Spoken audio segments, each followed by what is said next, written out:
मेरे प्रिय दर्शकों नमस्कार। दर्शकों ऋषु ज्योतिष में आपका स्वागत है।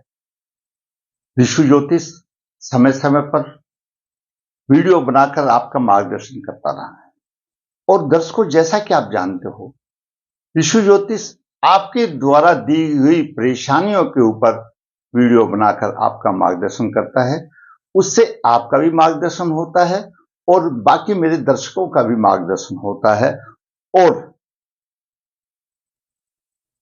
उसी को लेकर के आज हम बात करेंगे, विचार करेंगे एक होनहार पुरुष की जातक की कुंडली में जिसमें बहुत अच्छे योग हैं। होनहार बालक है, हंस महापुरुष योग भी है, व्यवसाय भी अच्छा है, धन की कोई कमी नहीं, प्रतिष्ठा की कमी नहीं, लेकिन सांसारिक जीवन में जो चाहिए वह एक सपना ही रह करके रह गया है, वो है दाम्पत्य जीवन।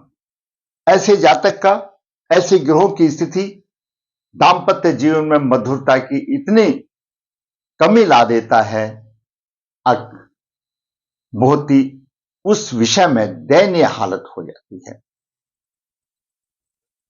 आज हम आपको दो चार बिंदु दाम्पत्य जीवन के विषय में बताएंगे कि दो चार ये बिंदु ये किस प्रकार दाम्पत्य जीवन को प्रभावित करते हैं। तो विचार करते हैं जातक की कुंडली क्या कहती है। उससे पहले वही यह कुंडली के 12 खाके हैं, मैं हमेशा बताता हूं। ये लगन लग्नेश है, द्वितीय भाव, तृतीय भाव, चतुर्थ भाव, पंचम, छठा, सप्तम, अष्टम, नवम, दसम, एकादश भाव सभी का बताता हूं। आज मैं बताता हूं दाम्पत्य जीवन में प्रभावित करने वाले इन भावों में कौन कौन से भाव हैं। सबसे पहले है सप्तम भाव। सप्तम भाव दाम्पत्य जीवन का भाव है, विवाह का भाव है। सप्तम भाव दाम्पत्य जीवन, दाम्पत्य विवाह का भाव है, जीवन साथी का भाव है। एकादश भाव इच्छा पूर्ति का भाव है। द्वादश भाव सहवास सुख का भाव है और अष्टम भाव गुप्त अंगों का भाव है और चतुर्थ भाव यह सुख का भाव है। चतुर्थ भाव सुख का भाव है, सप्तम भाव जीवन साथी का भाव है, विवाह का भाव है, अष्टम भाव गुप्त अंगों का भाव है और एकादश भाव इच्छा पूर्ति का भाव है। वहीं पर द्वादश भाव आपका सहवास सुख का भाव है। ये 3-4 भाव दाम्पत्य सुख से संबंधित है, क्योंकि ये सब सुख होने के बाद ही सुख के भाव को कहा जा सकता है। चतुर्थ भाव भूमि मकान आदि का तो है, लेकिन सुख का भी भाव है। तो दर्शकों आज इन्हीं पर हम विचार करेंगे। पहले जातक की देखते हैं कुंडली क्या कहती है, फिर आपको अच्छी तरह से समझ में आ जाएगा। आज का शीर्षक है दाम्पत्य सुख केवल एक सपना ही रह गया। परंतु जातक धनी है, सुखी है, योग्य है, विद्वान है। ये योग बताते हैं सुखी, लेकिन जातक धनी भी है, ठीक है, योग्य भी है, विद्वान भी है, लेकिन सुखी जो शब्द हमारे ज्योतिष शास्त्र में लग गया, सुखी की परिभाषा तो बहुत बड़ी है। सुखी वह जीवन, वह पुरुष होता है जिसको सभी प्रकार के सुख का आनंद मिले।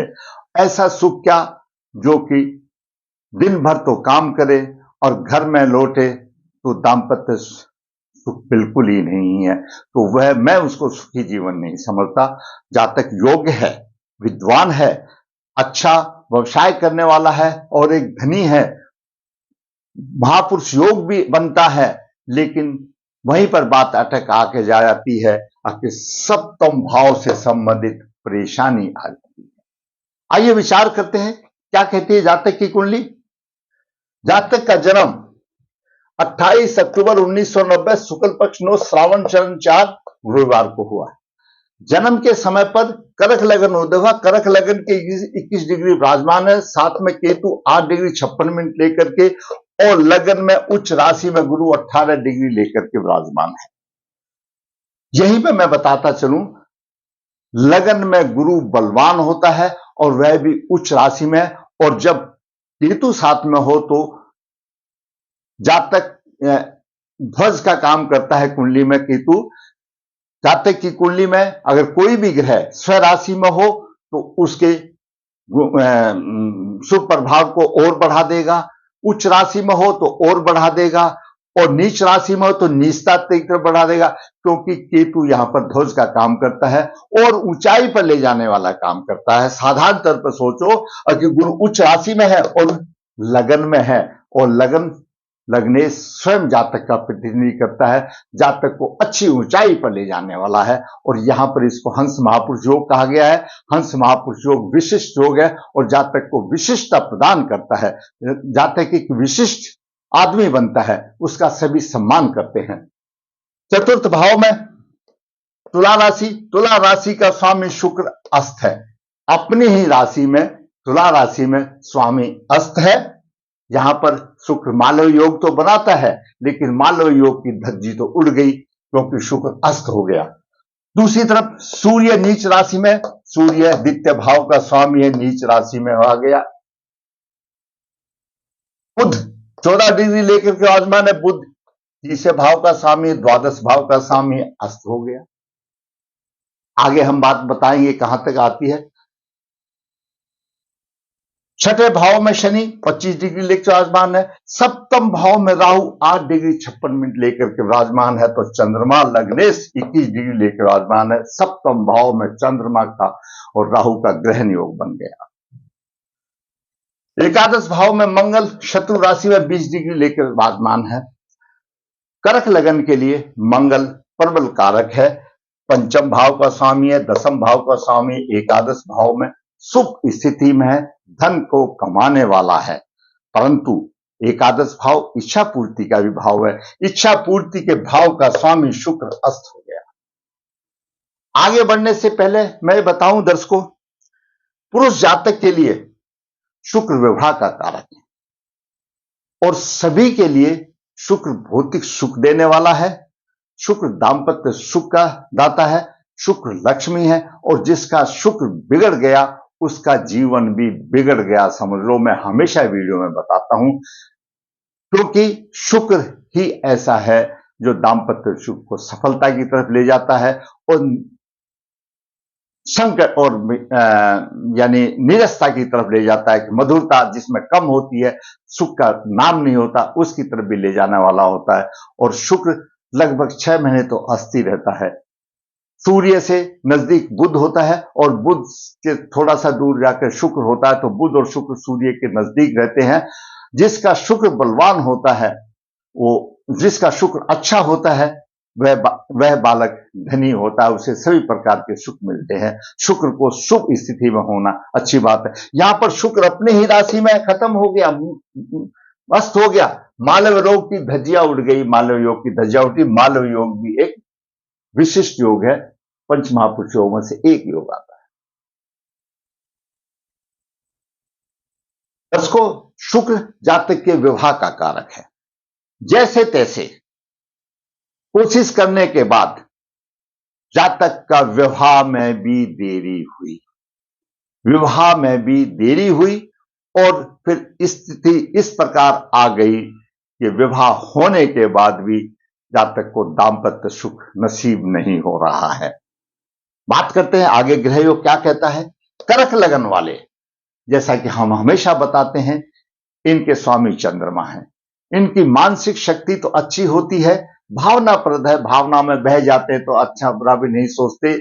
इनको परिश्रम अधिक करना पड़ता है और फल की देरी से मिलती है। परिश्रम का फल देरी से मिलता है। इनकी बुद्धि तेज होती है, विचारधारा अन्वेषक होती है, खोज करने वाली होती है। कर्क लगन वाले को दाम्पत्य सुख प्राय नहीं मिलता और इसकी उपमा हमारे ज्योतिष के आचार्यों ने, ज्योतिष के कर्णधारों ने भगवान श्री राम से की है। ऐसे जातक आत्मविश्वासी होते हैं, न्यायप्रिय होते हैं और ऐसे जातकों का अर्थ के बिना यानी धन, ऐसा कोई काम नहीं रुकता जो धन से होता है। इनको मतलब धनी माना गया है, हमेशा धन इनके पास रहता है। लग्नेश सप्तम भाव में आ गया है। जब लग्नेश सप्तम भाव में आ गया है तो ऐसा माना जाता है कि जातक तेजस्वी होता है। शील स्वभाव का होता है और पत्नी भी पति प्राण होती है, सुशीला होती है, रूपवती होती है। लेकिन लग्नेश तो यहां पीड़ित हो गया, तो कहां की रूपवती, कहां की पति प्राण, कहां की सेवा करने वाली, ये तो पीड़ित हो गया। ये प्रभाव तो शुभ स्थिति में मिलता है। यहां पर चंद्रमा और ग्रह राहु का ग्रहण योग लग गया और जीवन साथी के सुखों में कमी आ गई। शादी तो हो गई लेकिन जीवन साथी के सुखों में कमी आ गई, कारण चाहे कुछ भी हो। अब बात करते हैं सूर्य की। सूर्य द्वितीय भाव का स्वामी है और नीच राशि में चतुर्थ भाव में है। ऐसा नीच राजयोग बनता है ये, और ऐसा ज्योतिष शास्त्र बताता है, हमारे विद्वान बताते हैं कि राजाओं जैसा जीवन होगा, भाई होगा। मानते हैं उनकी बात को तो टाला नहीं जा सकता। भूमि मकान आदि का सुख नहीं मिलता। राजा के पास तो बहुत विस्तृत होती है, राजा के पास तो कितनी रानियां होती है, राजा जैसा सुख तो उसमें भी किया जा सकता है, लेकिन यहां तो एक है, वो भी उससे भी सुख नहीं मिल रहा। आगे चलते क्या कहते हैं, राजा के समान सुखी बताया, भूमि मकान का भी सुख नहीं मिलता। सप्तम दृष्टि से उच्च दृष्टि से व्यवसाय को देखता है, अच्छा व्यवसाय होगा, पिता का बहुत अच्छा सहयोग होगा और उसके व्यवसाय में चांद चांद लग जाएंगे, व्यवसाय में सफलता होगी, यह बात जरूरी है। अब उसका व्यवसाय अच्छा है, कोई दिक्कत नहीं है, फर्स्ट क्लास व्यवसाय है और अच्छा व्यवसाय है। अब बात करते हैं मंगल की। मंगल पंचम भाव का स्वामी है और दसम भाव का स्वामी एकादश भाव में शुभ स्थिति में है। कठिन परिश्रम से धन की आमदनी करता है और पूरा धन का लाभ भी कमाता है और पर्याप्त मात्रा में धन की उत्पत्ति होती है, धनार्जन करता है। मंगल चतुर्दृष्टि से चतुर्थ भाव को द्वितीय भाव को देख रहा है, धन के कोष भरे रहते हैं, धन के उसके पास कोई कमी नहीं है और लाभ के साधनों में वृद्धि होती है और उसका प्रमोशन फटाफट धन के लिए हो जाता है। नवम दृष्टि सप्तम दृष्टि से छठे भाव पर देख रहा है, शत्रुओं पर प्रभावी रहता है, शत्रु चुप रहते हैं। यहां पर शनि को पीट रहा है, मंगल शनि को पीट रहा है, यहां पर शनि पर प्रभाव बना रहा है, शत्रु पक्ष पर प्रभाव दे रहा, शनि पीड़ित हो रहा है। अब बात, मंगल यहां पर धनी भी बना रहा है, सुखी भी बना रहा है, विद्वान भी बना रहा है, बहुत अच्छा योग बना रहा है। मंगल ने अपना काम पूरा कर दिया। मंगल किसी किस्म की चीज की कोई कमी नहीं दे रहा उसको, धन और परिश्रम से वो अच्छा धन कमाता है। अब बात करते हैं बुध की। दर्शकों, बुध तृतीय भाव का स्वामी है और द्वादश भाव का स्वामी है, दोनों का स्वामी अस्त हो गया। कहीं ना कहीं पराक्रम में भी कमी आएगी जब अस्त हो गया, तो जब उसका स्वामी अस्त हो गया तो कमी आएगी, कहीं ना कहीं कुछ ना कुछ कमी आएगी। और द्वादश भाव का स्वामी अस्त हो गया तो कहीं ना कहीं सेवा सुख में भी कमी आएगी। अस्त हो गया, प्रभावहीन हो गया। अब बात करते हैं गुरु की। दर्शकों, गुरु का ही इसमें बोलबाला अधिक है, गुरु का ही बोलबाला बहुत ही अधिक है। गुरु हंस महापुरुष योग बना रहा है, उच्च राशि का लगन में बैठा है, पंचम दृष्टि से शिक्षा संतान अच्छी दे रहा है, नवम दृष्टि से नीच दृष्टि से यहां पर जीवन साथी के भाव को देख रहा है, पूरा नकारात्मक प्रभाव दे रहा है। भाग्य की वृद्धि कर रहा है, भाग्य की वृद्धि कर रहा है और लगन, जैसा मैं बताता हूं, लगन लग्नेश जातक है, लगन को ऊंचा उठा रहा है, लगन स्वयं जातक है, अच्छा योग बना रहा है। परंतु जीवन साथी के विषय में परेशानी वाली बात होती है, मानसिक तनाव होता है। जीवन साथी की परेशानी की वजह से मानसिक तनाव होता है, दाम्पत्य जीवन में परेशानी होती है। शिक्षा भाग तो अच्छा होगा, विद्वान सुखी सज्जन, प्रत्येक प्रकार का सुख जीवन साथी के अलावा, जीवन साथी के अलावा प्रत्येक प्रकार का सुख होगा। तो आप समझ लो, मेरे वीडियो इतने हो गए आपको देखते देखते, मैं उसको सुख तो नहीं मानता हूं, मैं उसको सुख नहीं मानता हूं।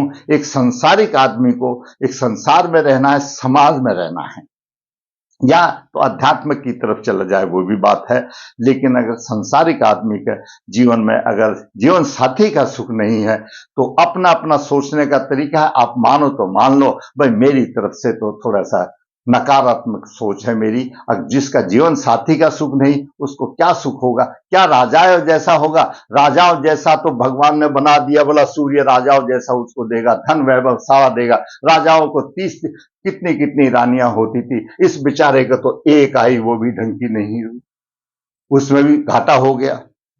अब बात करते हैं शुक्र की। शुक्र अस्त है, शुक्र ने भी पूरा समीकरण खराब कर दिया। किसी भी कुंडली में, पुरुष की कुंडली में, चाहे किसी भी लगन की आपकी कुंडली हो दर्शकों, दो चीज हमेशा याद रखो कि सप्तमेश और शुक्र, सप्तमेश आपका ये सप्तम भाव है, इस सप्तम भाव और सप्तमेश शुक्र की स्थिति बहुत ही विचारणीय है, क्योंकि जिसकी दोनों चीजें लड़खड़ा जाती हैं, जीवन साथी के सुख में परेशानी आती है। क्यों? शुक्र विवाह का कारक है और दाम्पत्य सुख देने वाला है, और शुक्र सप्तम भाव का कारक ग्रह है और सप्तमेश सप्तम भाव का स्वामी है। जब दोनों की स्थिति अशुभ हो जाती है तो दयनीय बात आ जाती है। अगर सप्तम भाव का स्वामी छठे भाव में हो और शुक्र कमजोर हो तो ऐसे जीवन का साथी दीर्घकालीन रोग से भी हो सकता है। यानी ये सप्तम भाव है, आपकी लगन कुंडली किसी भी हो, आप नोट कर लो, सप्तम भाव का स्वामी अगर छठे भाव में है और सप्तम भाव का कारक शुक्र कमजोर है, दबा हुआ है, पाप प्रभावित है, अस्त है, तो ऐसे जातक का जीवन साथी, चाहे पुरुष हो या स्त्री हो, वह दीर्घकालीन रोगों से ग्रस्त होगा और उसको दाम्पत्य सुख में परेशानी का सामना करना पड़ेगा। तो यह भी बात इस कुंडली में है। सप्तम भाव का स्वामी शनि छठे भाव में आ गया, शुक्र यहां पर अस्त हो गया, जीवन साथी रोगी होगा, समस्याएं आएंगी। और शनि यहां से देख रहा है, आगे शनि की बात बताएंगे। हाँ, शनि की बात क्या बताएं, शनि आ ही गया। शनि दसम, सप्तम और अष्टम भाव का स्वामी है, छठे भाव में है। शनि छठे भाव में सप्तमेश का प्रतिनिधि है, रोगी होगा। और दूसरा शुक्र अस्त हो गया तो दीर्घकालीन रोगी होगा। और सप्तम दृष्टि से खर्चे के भाव को खर्चोरा, पत्नी के ऊपर अच्छा खर्च हो सकता है, जीवन साथी का सुख जातक को नहीं मिलता। अंत में और बताएंगे। राहु, राहु सप्तम भाव में है, स्त्री और व्यवसाय के पक्ष में चिंता रहेगी, क्योंकि चिंता लगन को देख रहा है। स्त्री और व्यवसाय के पक्ष में चिंता रहेगी, कठिनाई और परेशानियों का सामना करना पड़ेगा, गुप्त रोग हो सकते हैं। अंदरूनी तौर पर ऐसा जातक टूटा हुआ रहता है, अंदरूनी तौर पर जातक टूटा रहता है, कष्ट रहता है, दिमाग अस्थिर रहता है और आमदनी में उतार चढ़ाव पंचम दृष्टि से देखता है और नवम दृष्टि से पराक्रमी होता है। दर्शकों, जब जातक, अब केतु का प्रभाव और बता देते हैं। फिर केतु लगन में है, जैसा हमने बताया गुरु के साथ है, पंचम दृष्टि से यहां पर शिक्षा संतान में कमजोरी देगा। और केतु की सप्तम दृष्टि यहां पर हो रही है तो पत्नी से मधुरता नहीं होगी, भाग्य का अवरोध होगा। ऐसे जातक को चेचक वगैरह की बीमारी हो सकती है। जब दर्शकों, जातक, आप एक सामाजिक तौर पर सोचिए, जातक अच्छा कमाने वाला है, जातक का पैकेज लाखों रुपए में है, मान के थोड़ी सी देर के लिए सोचिए, और सुबह घर से निकलता है और शाम को आता है, माता पिता वृद्ध अवस्था में है, डब्बा बना करके दे देते हैं, खाना खा करके आ जाता है, शाम को वही घर, शाम को उसको कौन दिखाई देता है? वृद्ध और माता पिता, जीवन साथी तो है ही नहीं। जीवन साथी का अधिकांश समय अपने मायके में निकलता है। तो थोड़ी सी देर के लिए आप सोच के देखिए, अपने ऊपर बात लेके देखिए, क्या वह जातक सुखी रहेगा? क्या वह जातक राजा की तरह रहेगा? आप सोचिए और फिर मेरे कमेंट्स बॉक्स में लिखिए, क्या मैं ठीक कह रहा हूं या नहीं कह रहा हूं। तो यह हालत उस जातक की है। शादी में तो देरी हुई, देरी होने के बाद भी इस तरह से पत्नी मिली, अब जो जातक के घर में रुकती नहीं, कारण से कुछ भी हो। कारण चाहे कुछ भी हो, जातक के घर में रुकती नहीं और आगे समस्याएं ऐसी आएंगी, जब दशा आएंगी तो दीर्घकालीन रोगों से पीड़ित भी होगी। क्यों नहीं? यहां पर राहु चंद्र का ग्रहण योग हो गया। दूसरा एक अद्भुत योग, शायद मैंने अपने वीडियो 396 हो गए, शायद ऐसा नहीं आया होगा तो कोई बात नहीं, पुनरावृत्ति होगी, मुझे भी याद नहीं। जब लग्नेश और सप्तमेश, ध्यान कर लो, लगन का स्वामी और सप्तम भाव का स्वामी परस्पर दूसरे बार में हो। परस्पर दूसरे बार में कैसे? ये लगन का स्वामी है, ये लगन है, लगन का स्वामी यहां पर हो, सप्तमेश यहां पर हो, आगे पीछे हो, परस्पर दूसरे, एक दूसरे से पीछे हो, समझ लो, दूसरे बार में। जैसे ये लगन का स्वामी चंद्रमा यहां है, सप्तम भाव में है, कहीं पर भी हो सकता है, आपकी कुंडली में भी किसी भी भाव में हो सकता है। लगन का स्वामी चंद्रमा सप्तम भाव में है और सप्तमेश छठे भाव में, तो इसको कहा एक दूसरे से दूसरे बार में, यानी सप्तमेश से दूसरे स्थान पर चंद्रमा है और चंद्रमा से 12वें स्थान पर शनि है। यानी जब लग्नेश और सप्तमेश परस्पर दूसरे बार में हो, परस्पर छठे आठवें हो, तो दाम्पत्य कलह होगी और ऐसी स्थिति आ सकती है परित्याग भी हो जाए। तो ये बहुत अशुभ योग है। आए क्यों अशुभ योग? अशुभ योग बहुत, इस कुंडली में बहुत गहन अशुभ योग है। पहले तो मैं आपका थोड़ा सा हमारे रीति रिवाजों की तरफ ध्यान दे जाता हूं। 2 मिनट वीडियो ज्यादा लगेगा, लेकिन बात सुनने की है कि हर इलाके में, हर स्थान पर कहीं ना कहीं कुल देवता आदि का निवास होता है और मान्यता होती है, उनको माना जाता है। और बुध नवग्रह में कुल देवता का प्रतीक है और कुल देवता बुध अस्त है। कुल देवता योग आ गया। इन्होंने अपने कुल देवता का ठीक से मान सम्मान जो करना चाहिए नहीं किया, कुल देवता आ गया। और जहां तक मुझे अंदाजा है कि जब हमारे रीति रिवाज में, इलाके में कहीं कुछ भी रिवाज होता हो, जैसे शादी होती है या बच्चा जन्म लेता है, तो कुल देवता के पास किसी न किसी रूप में मत्था टेकने के लिए जाते। शायद ऐसा भी काम नहीं हुआ तो नहीं हुआ तो जीवन कैसे सफल होगा? ग्रह दोष ऐसे लेकर के आगे। आज स्थिति यह है कि अधिकतर समय जातक की पत्नी अपने मायके के घर में गुजारती है, अपने ससुराल पक्ष में रहना नहीं करता। आंकड़ा यह कहता है 30 दिन में से 20 दिन अपने मायके के घर और 10 दिन ससुराल में। क्या इसी को हम जीवन साथी कहेंगे? क्या इसी को हम राजा कहेंगे? क्या इसी को हम दाम्पत्य सुख कहेंगे? उम्र होती है दर्शकों, हर मनुष्य की अपनी अपनी आयु होती है। एक समय ऐसा होता है जीवन साथी को, किसी भी पुरुष को या स्त्री को जीवन साथी चाहिए। माँ बाप वृद्ध हो जाते हैं, माँ बाप को भी देखना है और स्वयं को भी देखना है। माँ बाप का जब तक था, नैतिकता थी, जब तक उन्होंने संभाला, उम्र 81 आ जाने के बाद उसको संभालने की जीवन साथी चाहिए। इन सांसारिक जीवन में वो सब यहां पर अभाव हो रहा है। सप्तम भाव पर अशुभ प्रभाव, लगने सप्तमेश दूसरे बार में, सप्तम भाव पर गुरु का अशुभ प्रभाव है, राहु का अशुभ प्रभाव है, केतु का अशुभ प्रभाव है और लगने सप्तमेश दूसरे बार में। मैंने आपको बता दिया सप्तम भाव का कारक शुक्र अस्त है, सप्तम भाव का कारक शुक्र अस्त है और एकादश से अस्त है। एकादश भाव इच्छा पूर्ति का भाव, एकादश भाव का भी शुक्र अस्त है। कहां से इच्छाएं पूर्ति होंगी? सप्तमेश पीड़ित है, सप्तम भाव का स्वामी शनि मंगल से पीड़ित है, कहां से होगा? और द्वादश से अस्त है, द्वादश भाव सहवास सुख का भाव है, तो वो भी अस्त है, कहां से सहवास सुख मिलेगा? हंस महापुरुष योग, हाँ, कुंडली में गुरु यहां पर हंस महापुरुष योग है।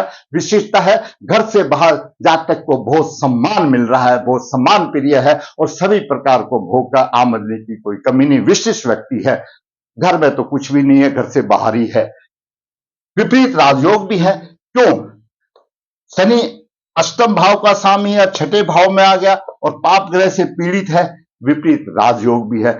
उन राजयोगों का और विशिष्ट योगों का इस सांसारिक जीवन में महत्व तो है हर चीज का, ऐसा तो नहीं है, लेकिन यहां पर अगर ये चीज भी हो, सप्तम भाव भी थोड़ा सा हो, तो महत्व अधिक हो जाता है। अकेला उस महत्व से लेकर के दर्श को क्या करना।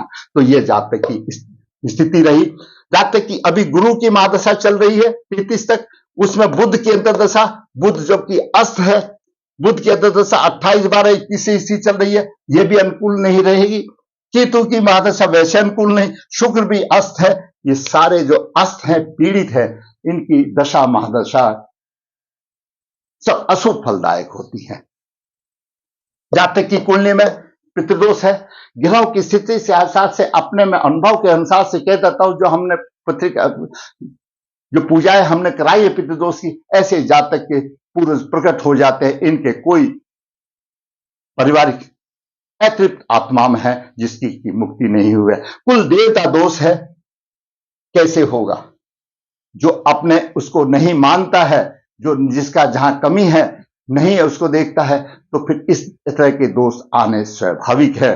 पितृदोष है, कुल देवता दोष है, राहु केतु लगन में और सप्तम में है, कालसर्प दोष है। तो ये सारे दोषों का, और नवास कुंडली में भी मैंने यहां हल्का सा बनाया। नवास कुंडली में मकर नवास बनता है, मकर नवास में लगन में सूर्य है, और नवास के सप्तम भाव में चंद्रमा मंगल है, और तीसरे भाव में राहु है। यानी राहु की सूर्य की सप्तम भाव में यहां पर मंगल की 3 पाप पर प्रभाव है चंद्र के ऊपर। तो नवास में भी राहत नहीं है। मैंने सूक्ष्म तौर से दिखाया इसी में। नवास में मकर नवास है, नवास में लगन में सूर्य बैठा है, और नवास के सप्तम भाव में चंद्रमा मंगल है, मंगल नीच का है, और राहु की पंचम दृष्टि। इस प्रकार सप्तम भाव में, नवास के सप्तम भाव में, सप्तम भाव पर सूर्य, मंगल और राहु 3 का प्रभाव चंद्रमा के ऊपर है। कहां से सुख मिलेगा? ऐसी कुंडलियों का बहुत ही वीडियो से काम नहीं चलेगा। बहुत ही गहन अध्ययन करके ये दोष आए तो क्यों आए, उनका उपाय करना चाहिए। और तब विवाह से पहले सब पितृदोष आदि निवारण करके विवाह से पहले अर्क विवाह करना चाहिए। तो कुछ उम्मीद समझो, कुछ राह हो सकती है। वो आप सबके ऊपर है जिसकी की कुंडली है। किसी हमारे ज्योतिष आचार्य पंडित जी के बस की बात नहीं है। मैं हमेशा कहता हूं कि हमारे पास कोई जादू की छड़ी नहीं है। हम सिर्फ मार्गदर्शन है। कर्म तो आपने करना है, अपने कर्मों को धोना तो आपने है। हम तो सिर्फ दर्शक ही बन सकते हैं। आपने करना है। आप ये उपाय करके गहन अध्ययन कराइए उसका कुंडली का, और तब शादी से पहले अर्क विवाह करके तब योग कुंडली मिला करके शादी कीजिए। तो हो सकता है, अगर भगवान को मंजूर हो तो जीवन सफल होगा, ना ऐसे ही परेशानियों से जीवन गुजरेगा। दर्शकों, मैंने होनहार पुरुष का आपके सामने कुंडली का विश्लेषण किया। दांपत्य सुख केवल एक सपना ही रह गया है। कहीं पर भी मुझे नहीं दिखाई दिया कि उसको सपना हो। अच्छे योग हैं, वो योग अपनी जगह मिलेंगे। धनी भी होगा, और हंस महापुरुष योग भी होगा, वो सारी होंगी। विपरीत राजयोग भी मिलेगा, लेकर के हम घूमते रहेंगे, लेकिन दाम्पत्य सुख नहीं मिलेगा। दाम्पत्य सुख में परेशानी आएगी। दर्शकों, मैंने होनहार पुरुष का आपके सामने विश्लेषण किया, आपका मार्गदर्शन किया। अगर आपको अच्छा लगा तो मेरा वीडियो लाइक करें, शेयर करें। दर्शकों, जैसा कि आपको पता है, ऋषि ज्योतिष नर्मदा जी के तट के नजदीक यहाँ पर कालसर्प दोष की पूजा की जाती है। जो इच्छुक है संपर्क कर सकता है। ऋषि ज्योतिष हाथ से पत्रिका लिखता है, निचोड़ देता है। जो इच्छुक है संपर्क कर सकता है। ऋषि ज्योतिष कन्या भाव के लिए गुण मिलान बिना किसी शुल्क के आपके पास भेजता है। जरूरत है आप संपर्क कर सकते हो। ऋषि ज्योतिष आपके द्वारा दी हुई परेशानियों का वीडियो बना करके आपका मार्गदर्शन करता है। जरूरत है ऋषि ज्योतिष के चैनल पर बनने की। अंत में कहूंगा, आपको मेरा वीडियो अच्छा लगा, लाइक करें, शेयर करें। और दोस्तों, मेरा चैनल तो नया है जो आपकी प्रॉब्लमों का वीडियो बना करके आपका मार्गदर्शन करता है। अगर आप मेरे चैनल को सब्सक्राइब करते हैं तो मेरा मनोबल ऊंचा होता है, और इसी प्रकार मैं आपके सामने वीडियो बना करके आपका मार्गदर्शन खुशी खुशी प्रोत्साहन होकर के करता रहूंगा। धन्यवाद।